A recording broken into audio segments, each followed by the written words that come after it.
Not all party realignments result in the creation of a new majority party nationally, but the transformation of politics in a region of the country can have national implications for the alignment of the two major parties.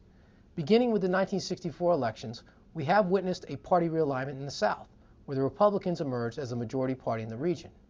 Yet in spite of GOP gains, political scientists are not in agreement over whether the Republicans displaced the Democrats as the majority party nationally.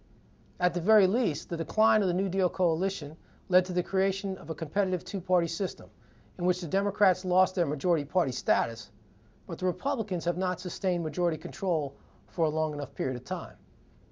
Thus, as the map of presidential voting shows, in the latter part of the 20th century and the beginning of the 21st century, a regional realignment in the South has created a competitive two-party system. We should begin by looking back to the 1948 presidential election, which sowed the seeds for the realignment of the South.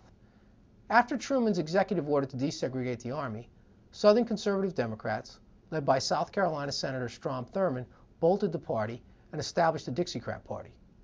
Thurmond won 4 Southern states in the 1948 presidential election, puncturing the Democrats' hold on the region. Republican candidates also won a handful of Southern states in 1952, 1956, and 1960. Yet the South still generally favored Democratic candidates during this period, and Lyndon Johnson, the Democratic candidate from Texas in 1964, won every Southern state. Ironically, it was Johnson, acting as president, who would speed up the decline of the Democratic Party in the South. In 1965, Johnson signed the Voting Rights Act, federal legislation that would overrule all state restrictions and barriers that disenfranchise racial minorities, thus guaranteeing millions of African Americans the right to vote. African American voters rewarded Democratic candidates with their support for decades to come. Yet the enfranchisement and mobilization of African Americans in the South also led to the conversion of many Southern whites to the Republican Party. The change in party allegiances took place over several election cycles. In 1968, Democratic candidate Hubert Humphrey won only 1 Southern state. The rest of the states split between independent candidate George Wallace of Alabama and Republican Richard Nixon.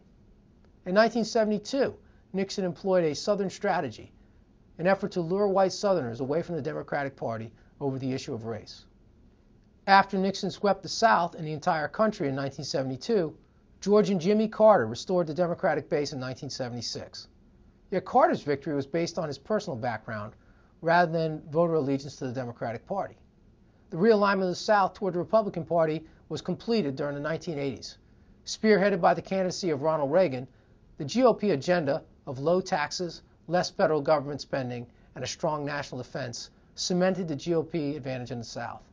Reagan in 1980 and 1984, and Bush in 1988 swept the Southern states, and a map that used to be reliably colored blue had become a sea of red.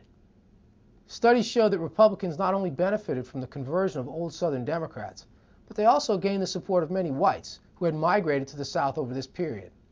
Yet just as political scientists began to conclude that the Republicans had a lock on the South, the Democrats nominated another Southern favorite son, Arkansas Governor Bill Clinton. Clinton managed to split the Southern states in 1992 and 1996 on his way toward winning 2 presidential elections. Both elections were deviations from the norm, however.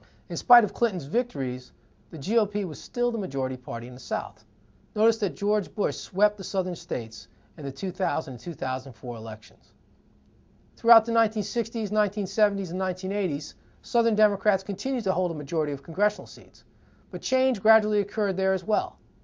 Though it is not shown on the map, in 1961, Republicans did not hold a single Senate seat and only a dozen of the 120 House seats from Southern states.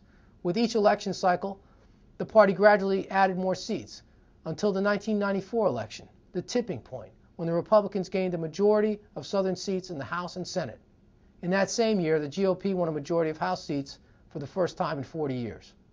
Yet since the Democrats still control the White House, including another convincing Electoral College victory for Bill Clinton in 1996, it's hard to claim that the GOP had become the majority party nationally. The 2000 presidential election, a virtual tie between Democrat Al Gore and Republican George Bush, indicated that neither party had majority control.